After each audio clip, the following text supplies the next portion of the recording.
आपका nation news India में आपका हार्दिक स्वागत है। बहुत बहुत धन्यवाद सर, आज पूरा देश त्राही त्राही कर रहा है, लेकिन आज जो वर्तमान में जो सरकार है सर, उनके कानून पर किसी प्रकार से जू नहीं रह रही है।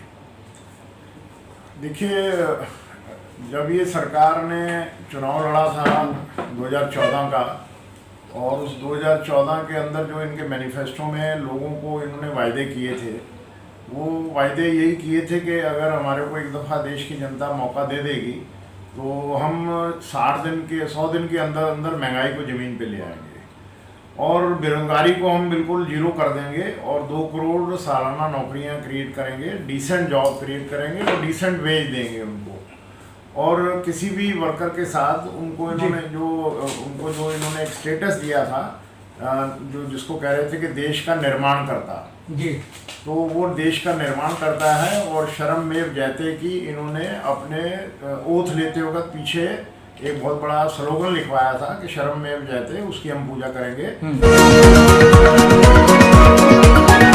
जल रहा है, ये पहली दफा कोई सोच भी नहीं सकता था कि हमारे देश की आर्मी के अंदर प्राइवेटाइजेशन हो जाएगा। आर्मी के अंदर जो है वो कॉन्ट्रैक्ट पर जो इन्होंने एक फिक्स टर्म अपॉइंटमेंट निकाली है, वो 4 साल के लिए नए यंग लड़कों को कहते हैं कि हम रखेंगे और 4 साल के बाद वो अपने घर चले जाएंगे। ना उनको कोई पेंशन मिलेगी, ना उनका कोई अपना कोई उनको सुविधा मिलेगी। उनको 4 साल के बाद फिर वो सड़क पर आ जाएंगे और फिर ये कह रहे हैं कि इनके खुद के लीडर कह रहे हैं, जो एक नेशनल लेवल के लीडर हैं, कि इनको हम अपने भाजपा के दफ्तरों में रख लेंगे, चौकीदार रख लेंगे, इनको वहाँ पर जगह इनको बहुत मिल जाएगी काम करने के लिए। तो आर्मी के जवान की जो देश की अपनी जान की बाजी लगाकर देश की रक्षा करता है, उसमें अगर ये इतनी गिरावट ले आए और पूरे स्टेटों में नौजवान जो हैं वो सड़कों पर हैं कि भी हमने तैयारी की हुई थी, हम पढ़े हुए थे, हम सोच रहे थे कि देश की भारत के मिलिट्री में हमारे को नियुक्ति होगी और हम देश की रक्षा पे जाकर, बॉर्डर पे जाकर ये देश की रक्षा करेंगे। उनको गौरव महसूस होता है, वो अपना इसका फख्र समझते हैं। परंतु अभी तो इन्होंने उसको इतना डिग्रेड कर दिया कि 30,000 रुपया, और लोगों को बरगला रहे हैं, जनरलों से मीटिंग एड्रेस करा रहे हैं, प्रेस कॉन्फ्रेंस। वो ये कह रहे हैं कि नहीं साहब, इनका तो बहुत बड़ा भविष्य है, ये तो उसमें 10% जो है वो रेगुलर आर्मी में चले जाएंगे और बाकी जो है ये अपना बाहर दूसरी बड़ी बड़ी जो पैरामिलिट्री फोर्सेज हैं उसमें जाकर इनको नौकरी मिल जाएगी। ये नोटिफिकेशन में कहीं कुछ नहीं है। तो आर्मी के अंदर कभी किसी ने सपने में भी नहीं सोचा होगा कि हमारी आर्मी प्राइवेटाइजेशन की तरफ चलेगी, और इसके ऊपर बात करने को तैयार नहीं है गवर्नमेंट। सारी मशीनरी इसी काम पे लगा दी कि देश को गुमराह करते रहो आप, क्योंकि इनका जो टीवी है वो इनके जुंगल में काम कर रहे हैं, सब पूंजीपतियों के चैनल हैं, वो देश की जनता को गुमराह कर रहे हैं कि नहीं ये तो बहुत अच्छी नौकरी है, ये तो हमारे देश के प्रधानमंत्री ने नौजवानों को एक अच्छा एडवांसमेंट, उनकी ट्रेनिंग दे रहे हैं। और ट्रेनिंग दे के जाएंगे कहाँ पर? हमारे देश में आज हाईएस्ट बेरोजगारी है, उसके ऊपर कोई टीवी पेपर कहीं बहस नहीं हो रही है। आज देश के अंदर महंगाई, आप पेट्रोल 100 रुपये लीटर बिक रहा है, डीजल उसके बराबर 90 रुपये लीटर बिक रहा है, जिसकी वजह से सारी जो चीज़ें हैं, जो गुड्स हैं, वो सब महंगे हो गए। और देश के अंदर आम नागरिक के पास रोटी खाने को नहीं है। मैं नहीं कह रहा हूँ, हमारे देश के माननीय प्रधानमंत्री जी, देश की गवर्नमेंट, उनके मंत्री बोलते हैं कि 80 करोड़ को हम पिछले 2 साल से खाना खिला रहे हैं। तो अगर 135 करोड़ में से 80 करोड़ को ये खाना खिला रहे हैं जिनके पास रोजी रोटी नहीं है, खाना तो तभी दे रहे हैं ना कि वो बेरोजगार हैं और भूखे मर रहे हैं और बिलो पॉवर्टी लाइन है, और 80 करोड़ आदमी जो है वो बिलो पॉवर्टी लाइन है। और इसी पैंडमिक में, महामारी में, हमारे 100 अरबपति से बढ़कर 140 अरबपति हो गए।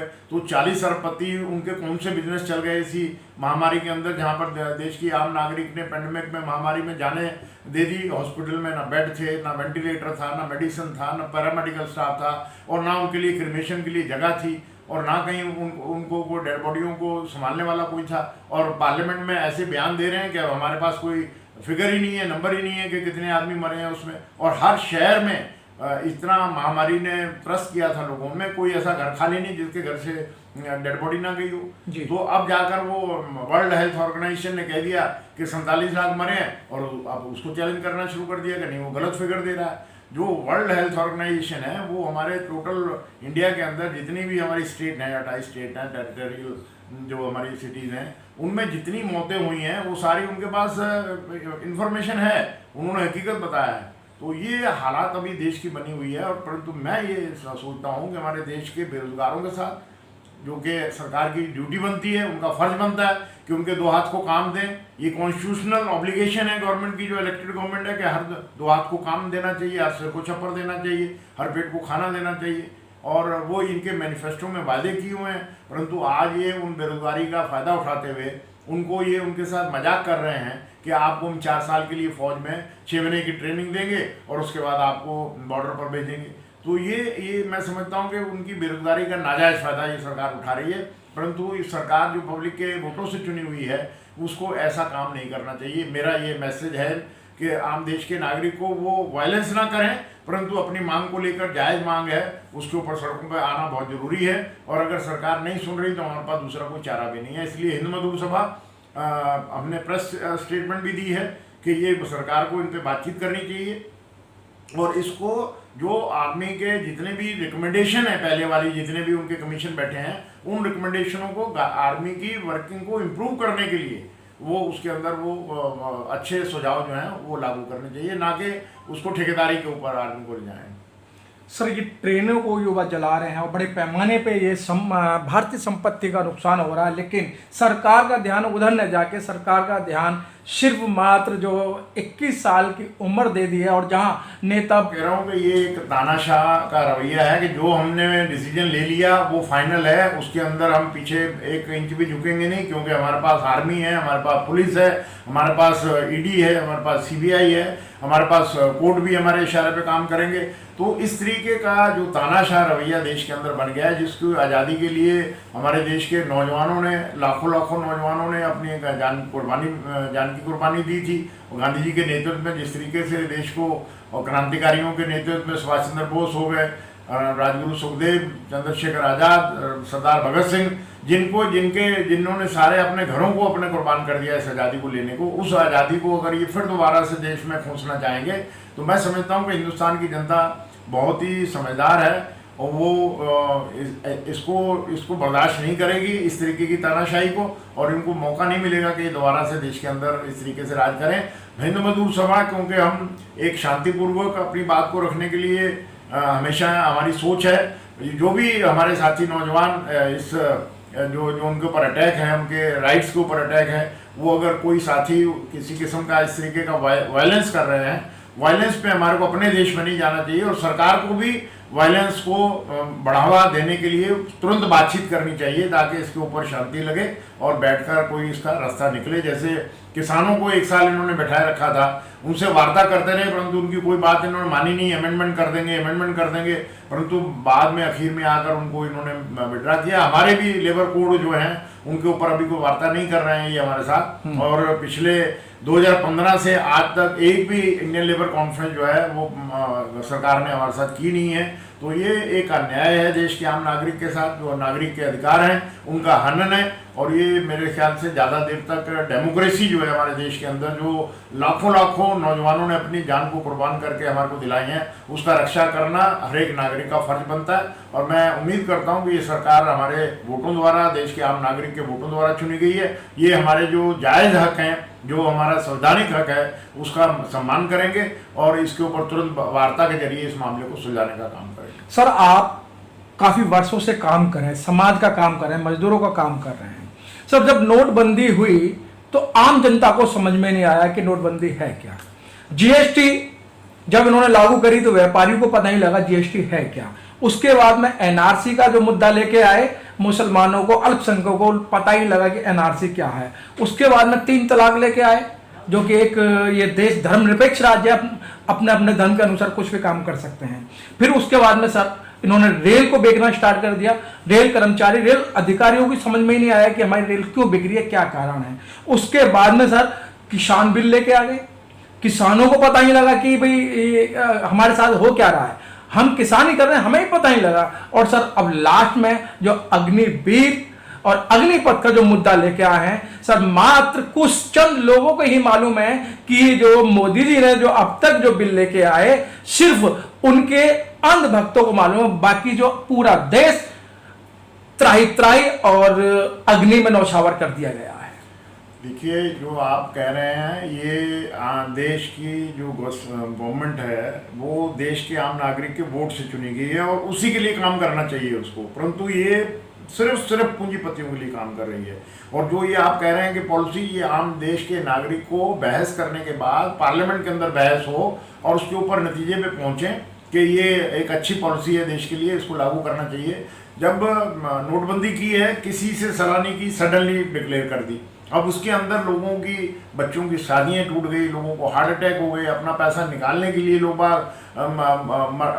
जान चली गई लोगों की, तो उसका कोई फायदा नहीं हुआ। जो इन्होंने कहा था कि हम ब्लैक मनी वापस ले आएंगे, आज तक कोई व्हाइट पेपर इन्होंने पार्लियामेंट में पेश नहीं किया कि उस नोटबंदी का देश को फायदा क्या हुआ, आम देश के नागरिक को क्या फायदा हुआ, देश ने उसमें क्या तरक्की की है, वो आज तक ये देश को समझा नहीं पाए हैं। फिर आप जीएसटी ले आए, आज ये कहते हैं जी टैक्स पेयर बहुत कम है, टैक्स नहीं देते, सरकार कैसे चलेगी। अब रक्षा चलाने वाला भी, ठेला ढोने वाला भी, बोझा ढोने वाला भी टैक्स दे रहा है, जो चीज खरीद रहा है उस पर जीएसटी दे रहा है।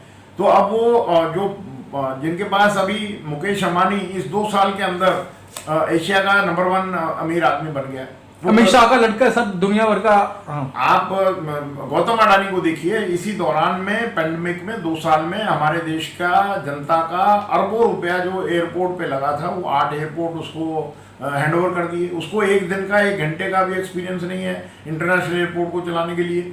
वो अब चौथे नंबर पे अमीर आदमी बन गया, जो कभी डिफॉल्टर था सारे बैंकों का, कर्जा ही था वो, अब वो आज चौथे नंबर पे पहुंच गया। तो ये पेंडेमिक के अंदर सिर्फ अगर ये सरकार काम कर रही है, जिनको कॉन्फिडेंस में लेके काम कर रही है, जिनके कहने से ये काम कर रही है, वो सिर्फ पूंजीपतियों का ध्यान रख रही है। और देश की जो 99% जनता है, 1% हमारे देश का जो पूंजीपति है, वो हमारी 70% वेल्थ को कब्जा करके बैठ गया। बाकी 99% पॉपुलेशन सिर्फ 30% के ऊपर टिकी हुई है।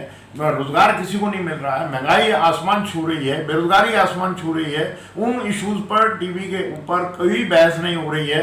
कहीं पर देश का नागरिक के हकों की, जो कहते थे कि ये चौथा खंभा स्तंभ है हमारा टीवी है, जो पत्रकारिता है, जो न्यूज़ पेपर हैं, जो टीवी हैं, ये आम देश के नागरिक के हकों की रक्षा के लिए बहस कराते हैं, सरकार पर दबाव बनाते हैं। परंतु अभी तो जो सरकार की पॉलिसीज हैं वो उसके पीआरओ बन गए हैं, और वो प्रोजेक्ट लाते हैं, प्रोजेक्ट में लाकर वहां पर अपने उस पर 2-2 घंटे बहस कराते हैं, जो कि सरकार के इन लोगों की, जो आम नागरिक की जायज मांगे हैं, उनका ध्यान रखने के लिए, हटाने के लिए ये फालतू की बहसें चलाकर लोगों को पॉइजनिंग कर रहे हैं। और हमारे देश में जो आपने कहा एनसीआरए लाए, ऐसा जबरदस्त हमारे देश के अंदर, हमारी सोसाइटी में इन्होंने शार्पली डिवीजन कर दिया है मुस्लिम हिंदू में, कि आज भाई भाई से लड़ना के लिए तैयार हुआ है। उन्होंने भी तो अंग्रेजों को भगाने के लिए अपनी जान की कुर्बानी करी थी। वो भी जो अपने देश के, हिंदुस्तान के निवासी हैं, उनको आप इस तरीके से शो कर रहे हैं कि जैसे ये देश के दुश्मन है।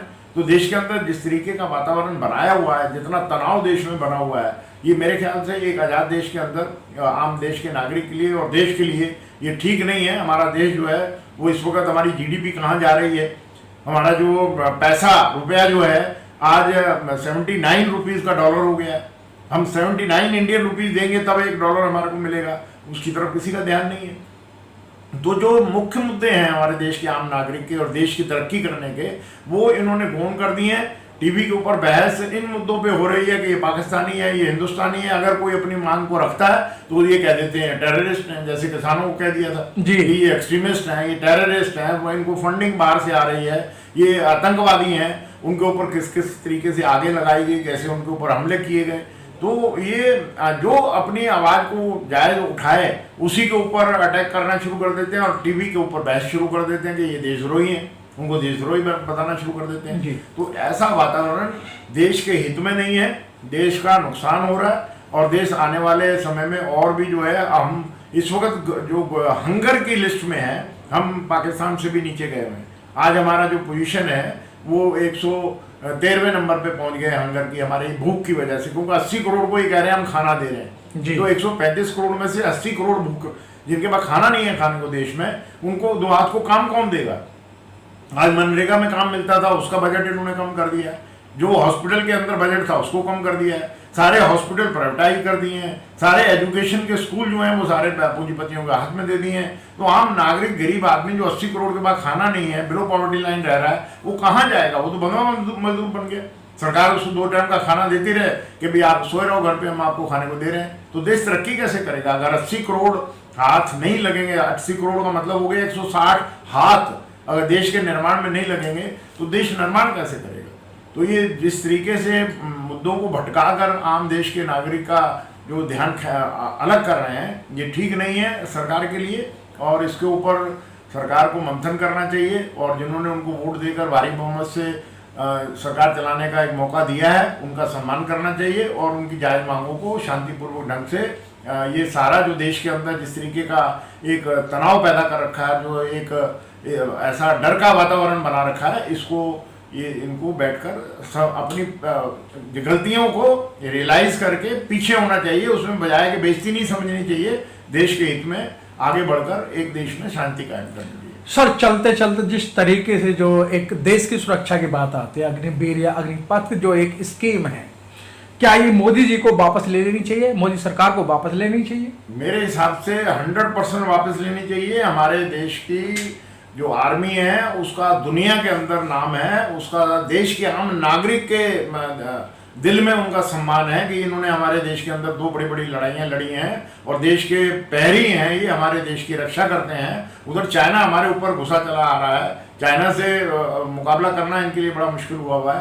तो अब इस हालात के अंदर फिर ये हमारे नौजवान बच्चों को एक्सप्लॉइट करके, जिनके माँ बाप ने पढ़ा लिखा कर उनको जवान बनाया है, उनको डिसेंट जॉब देने के बजाय कॉन्ट्रैक्ट के ऊपर आर्मी के अंदर दे रहे हैं, तो आर्मी का स्टेटस गिर रहा है, आर्मी का जो सम्मान है वो भी ये खराब करने की बात कर रहे हैं। ऐसा काम इनको करना नहीं चाहिए। आर्मी जो है वो इंडिपेंडेंट है, उसका सारे पार्टियां सम्मान करें और उसको इस तरीके से पॉलिटिक्स में नहीं लाना चाहिए, ये मेरा मानना है और ये सलाह भी है सरकार।